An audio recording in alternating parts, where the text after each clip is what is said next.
Ladies and gentlemen, sometime in the next 30 minutes, your telephone may ring. If you pick it up and say these words, lots of Snickers on fractured flickers, whoever is calling will think you're out of your mind. 1, 2.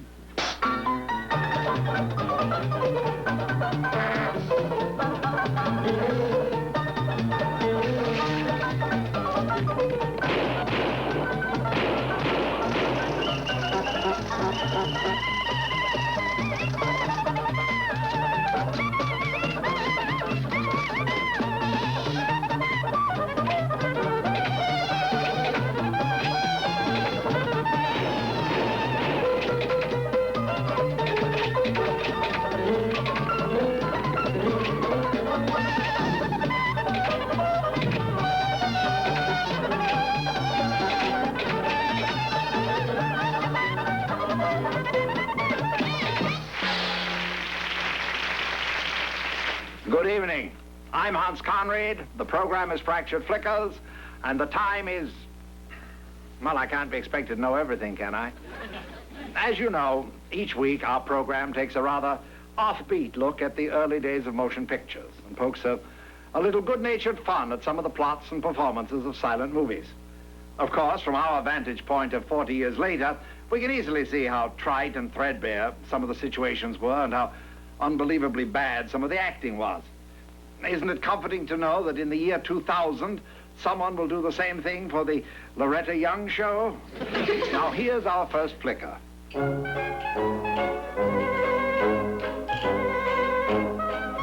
When the brilliant young inventor Thomas Alva Frink arrived in this country, the happy news was telegraphed across the land. But Thomas was already hard at work demonstrating his newest invention, a lounge chair for people who really like to lounge. You want to do that again? No thanks.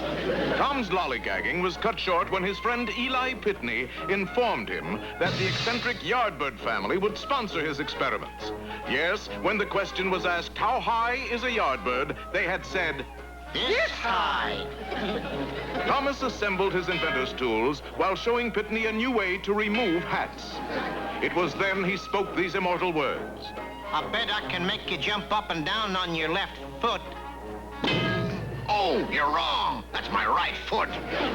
Tom tried once more, undaunted. Oh, wrong foot again. So the brilliant Pitney told Tom the difference between right and left. Out. Right. Slaunch-wise. Left. Up, around, 2 for the money, and get out of here. Arriving at the Yardbird mansion, Thomas Alva Frink immediately set about preparing his laboratory. First, a clean washdown fore and aft. Then Thomas began to repair the damage left by the inventor who was here before him, Alexander Graham Cornplaster, inventor of the bunion. The Yardbird butler had mixed emotions about Tom's presence. Get out! Get out! Go! Leave! Would you rather I'd make you jump up and down on your left foot?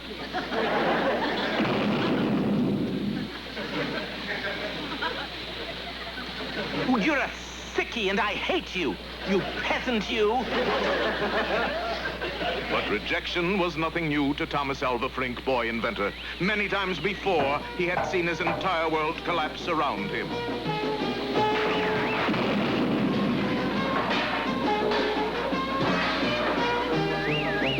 Yet in that moment of crisis, a moment that might have quelled a lesser heart, Thomas Alva Frink got the inspiration for his greatest invention.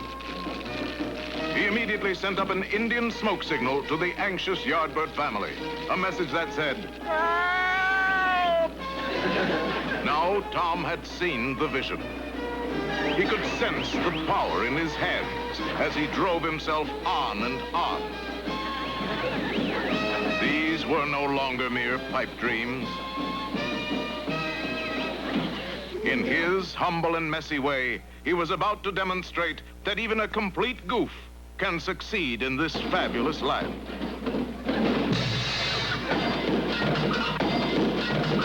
Yes, it was in the year 1899, marked down from 1900, that Thomas Alva Frink's greatest invention was born.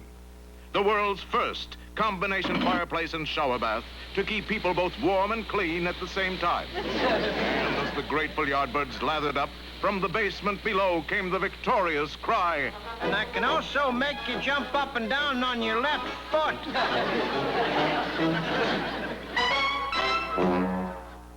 Do your feet require a special fit? Here at Better Built Shoe Stores, we guarantee to solve any shoe problem. Almost. Our next flicker is what the French so wittily call l'opéra de cheval, or a horse opera. Like all other producers of westerns, we too have stolen our hero from one picture, our villain from another, our plot from a third, and so forth.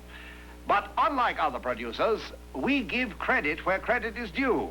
So now, Fractured Flickers presents Apache Shane's High Noon Stagecoach to Virginia City via Alamo, Oklahoma. Who says there's no honor among thieves?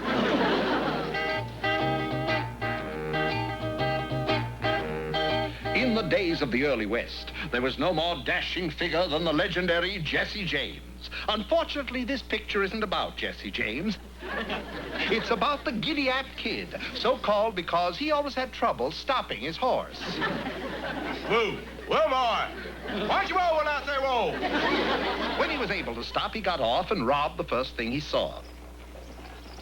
Now, robbing a stage wasn't always as easy as you might think. It called for great daring and cool judgment. To leap out in front of the horses and stop the heavy coach required nerves of steel and split-second timing. The Giddy-Ap Kid didn't have either, but he could run like a deer. The rest was easy, especially since, instead of a gun, he carried a small cannon.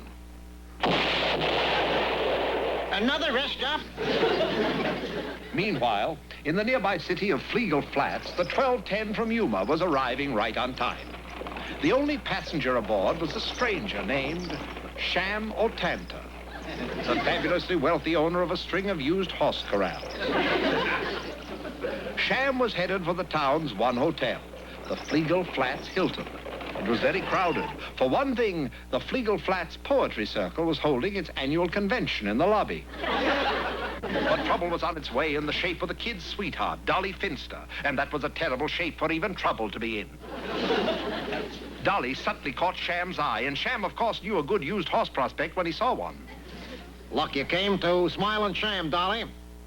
I can put you on a late model Palomino. 4 speeds forward, horsehair upholstery, low carrying charge. It's a real cream puff. How's about it? Dolly was a live one. She really wanted that Palomino, but how much of a trade could she get for her old one? Meanwhile, Giddy had finished counting his loot. $1.50. I'm rich. But it looked as if the kid might not be rich for long. Of course, she wavered for a little while. After all, with the sales tax, it would cost $1,800, a little high for a 10-year-old horse. But a glance at Sham Otanta's honest smile reassured her. After all, it wasn't as if it were her money. With a poker face, she turned to Sham. Will you throw in a subscription to Boy's Life? Well, that seems a little, shall I say, why not? It's a deal. Just then, the Giddy-Ap Kid came down to the soda fountain to celebrate his newfound wealth and ordered a round of celery tonic for the house. Here's to you. Bottoms up. Then the kid's eye fell on Sham and Dolly. He tried hard to think where he'd seen her before, and then he remembered she was his fiancée. Hold me back, boys. But nobody would. He had to go. Honey, Dolly, you, Dolly. Finster. Oh, Giddy, honey. I just bought a keen, brand new used horse, and it's only had one owner, a little old jockey in Pasadena, and it's only $1,800. Oh, you're sweet, sweet. I don't sell horses, Dolly. I sell goodwill. That did it. Giddy was giddy with rage.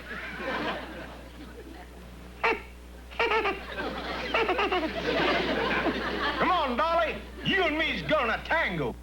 Not me. Last time we tangled, I was black and blue for a week. All right, I'll take off my spurs. Hit it, Xavier.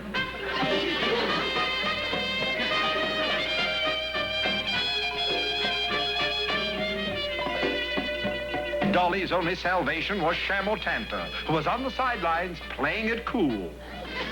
Oh, Sham! You called? Sham, baby, won't you please take me home? Sham escorted her outside, gave her his overcoat, and assured her everything would turn out for the worst. Back at the milk bar, Giddy was still looking for a dancing partner. He even offered to share his celery tonic. That got him a partner fast. Unfortunately, they had a difference of opinion about who was going to lead. The argument attracted the attention of everyone, including Dolly and Sham, who had decided not to go home after all. I got a hand at the Flegel Flats, Dolly. It's a swinging town. Well, it's a little quiet now, but it picks up on Saturday night. Best dance I ever saw. And is your friend popular? Look at that stag line. Yeah, everybody wants to dance with Giddy. Must be the bear grease on his hair. Floor seems a mite crowded, though. Sure, the winning couple gets a transistor radio. Well, with stakes like that, Sham couldn't resist and quickly fought his way through the stag line to partner up with Giddy. Unfortunately for him, Giddy chose that moment to sit one out. Hold it, knock it off, you guys. I haven't got a partner. Already Giddy had forgotten who Sham O'Tanta was.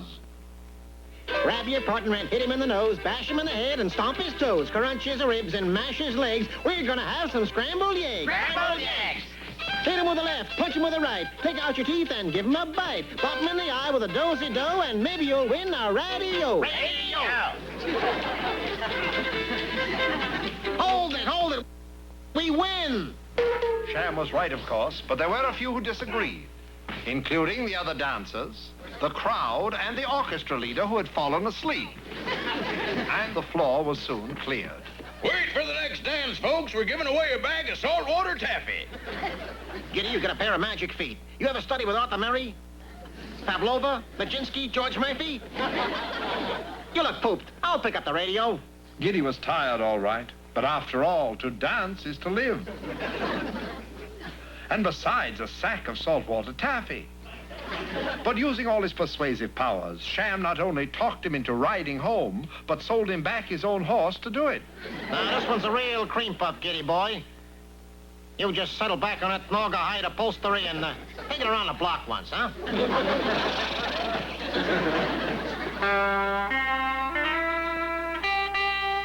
It was a changed giddy-up kid who visited Sham the following day. His face was washed, his hair was combed, even his pants were combed. I'd like to tour the country as your dancing partner, Giddy, but I just can't leave the used horse lot. Besides, I'm going to marry Dolly Finster. Dolly? Dolly Finster? Yeah. Never heard of her. Who is she? May come to you later. And so they parted, good friends. And each went away with something fine. Sham got the girl and the radio, and Giddy, well, what did Giddy get? You know, I got a keen answer for that, but I forgot what it is.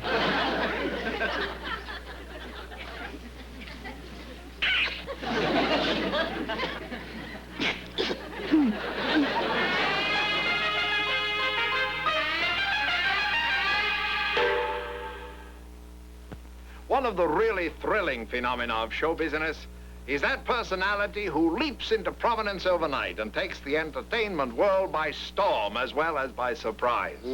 Our guest this evening is just such a personality. I would say so. Formerly an excellent writer and producer, he's zoomed to success as a recording star, and now does nightclub, television, and concert work as well. Well. Ladies and gentlemen, Mr. Allan Sherman, the modern minnie singer. Oh, no.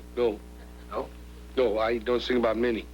I sing about Sarah, Shirley, Zelda. I never sang anything about Minnie. Oh, she's nice, too. Oh, well, But I didn't mean to offend you, Alan. You do sing funny parodies to folk songs and other melodies, don't you? Yes. Oh, yes. That's why I was wondering why you wanted me on Fractured Flickers. This isn't a musical show. Well, actually, Alan, you may not believe this, but I've written a couple of songs. Oh! Everybody's written a couple of songs that they're sure I could use. Other people want you to sing their song? Well, yeah, everybody wants me to sing their songs, and then I got to do it. everybody wants me to sing his songs. I think we are trying to maintain a high standard of grammatical excellence. Everybody wants me to sing his song. Whose song? Those people. Oh, all right, everybody wants me to sing his song. And then they insist that I gotta do it. No, you have to do it. I gotta do it, that's right. That's even worse. I was in somebody's house the other day, and he brings out this song, and he insisted that I gotta do it. So I said, I don't want to do it, and he said, you gotta do it if you want to get out of here alive. You sang it. I'm here. Well, I'm sure you like these songs. You know, my wife thought they're very funny. You know, Hans, Yeah. I attribute my success to a great principle. If one's wife likes it, throw it away. Material rather than the wife. Oh, won't you even look at them? Why should I? Because if you don't, you'll never get out of this room alive. Oh. Hey, Hans, why don't I sing a couple of your songs? Sure. All right, Professor. Let me hear a G, please. Excellent. Now, let's sing it in E flat. This song is called Give My Regards to Fay Ray. Oh, I know I will. Give my regards to Fay Ray. Remember me to Rin Tin Tin. Tell all the gang at Fox and Vitagraph that Flickers are back in. Tell them of how I'm yearning to hold my breath for Errol Lloyd. Give my regards to old Fay Ray and salutations, William Boyd. That's good. Now, the next one is called, no, it's this one here. Oh, that one. It's called An Agent's Lullaby. Provocative, isn't it? Yes. This is going to put all you agents to sleep. When agents' eyes are smiling, sure the deal you've made is bad. When you see an agent smiling, by his client you've been had. To hear his fiendish laughter as he puts away his pen. Oh, you'd give the world if you had read that contract once again. What do you honestly think of them, Allan? Don't you think they've got a certain something? Yes, but there's a cure for it now. It's a little pill. Oh. Hans? Yes? Was that all you wanted me for? Well, I guess so. Could I go now? I guess so. Safely? Of course. Good night, Allan Sherman. Good night, Hans. Very, very nice to be here. Thank you. Oh, Allan. Oh, dear, he forgot his music. An attorney has just telephoned to ask how he should describe Fractured Flickers for a purpose of legal action. Well, now, Fractured Flickers is a film variety show. Well, not so much a variety as a pastiche, a potpourri, a mélange. Now, actually, it's a mess. And tonight's mess ends with a particularly arid stretch in the vast wasteland of TV called From Rags to Twitchers, a Hollywood story.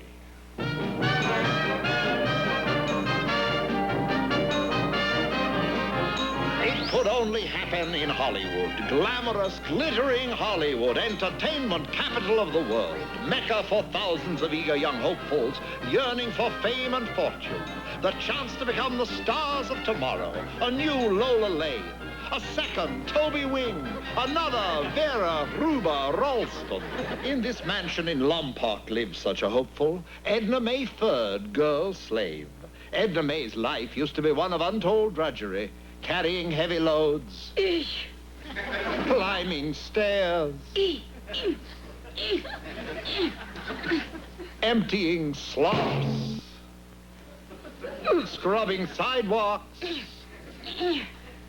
Even heaving coal. And I'm waiting for no pay. But Edna May had her dreams, her plans. She also had a vapid face and a complete lack of acting talent.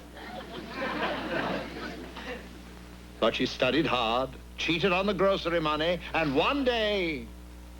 I Next morning, she was on a westbound train, seen off only by the man from her neighborhood retail credit association. How sweet. Hey! Come on back, deadbeat! Unfortunately for Edna May, she lost her comfy train seat when, at Albuquerque, her car was taken over by a band of Indians. Why not? We got reservations. Undaunted, Edna May hitched a ride to Hollywood with a New Mexico Iceman whom she promised to take with her to stardom.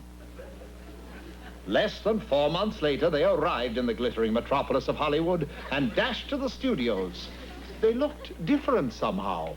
Like empty. From a friendly old studio gatekeeper named Zanuck, Ella learned the terrible truth. Oh, nobody makes movies in Hollywood anymore. It's one big ghost town. But where are all the Hollywood movies made? Overseas. Nothing being made here but television commercials. Television commercials, but I can't do a thing like that. They pay money. Money? Oh, all right. I will. Figures. I'll tell everybody back home I'm working on a live bait bar. Next morning, Edna May dashed to the sleazy one-room studio of Fleabite Films, makers of cheap television commercials. Hi. One look at Edna May's face was enough. Wowee! Mrs. Housewife herself. Wild. You're hired. Yes, Edna May's lack of looks and talent made her an ideal choice for TV commercials. On the first day, she modeled low-fashion dresses.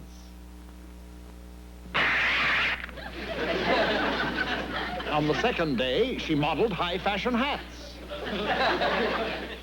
Then a commercial for gas rangers. Now keep calm, hon. But, George, you've invited 37 people to dinner. 38. But what'll we cook for that many? Lucky we got a money buck range with a big boy oven. Get in, hon. Inferno Fire Insurance, take 3. Let's have the flames. Yes, Inferno is the only company that gives you an asbestos policy. Yes, for the next 5 years, Edna May appeared nationwide in hundreds of cheap commercials. Get Bloopies, the only baby soap with bleach. Ladies, why don't you try the little Daisy Home Roller Gym for those flabby shoulder blades? Improve your reading habits. With Easy View's new eye training system, you will be able to read everything in sight at the same time. Even things that are behind you. Slippery floors? Get Gripsum Floor Wax. Sweetheart. Darling. Say, are you using Mulch, the drip-dry deodorant? Why, no. Sheesh. Wonderful, wonderful. That's good. Print it. Only terrific, sweetie. Right, JB? And to this day, she remains the queen of the cheap commercials. Her life is one of untold drudgery, carrying heavy loads, climbing stairs, emptying slops. Oh, why doesn't Edna May quit? What? And leave show business?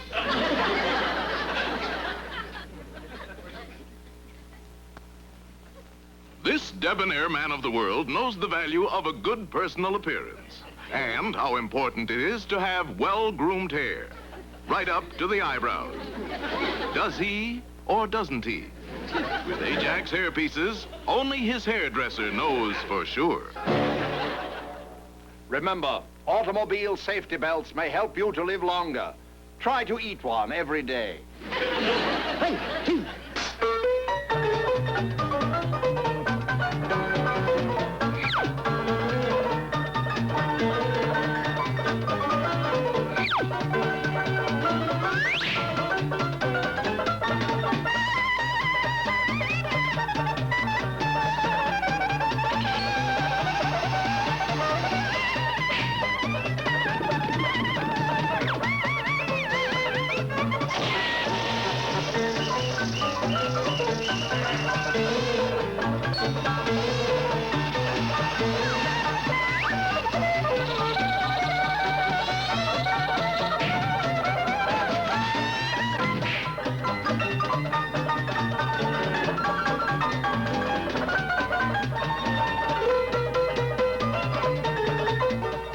is Hans Conried saying good night for Fractured Flickers and leaving you with this last thought. The Galapagos tortoise has a life expectancy of 150 years. That's 3 years more than what's my life.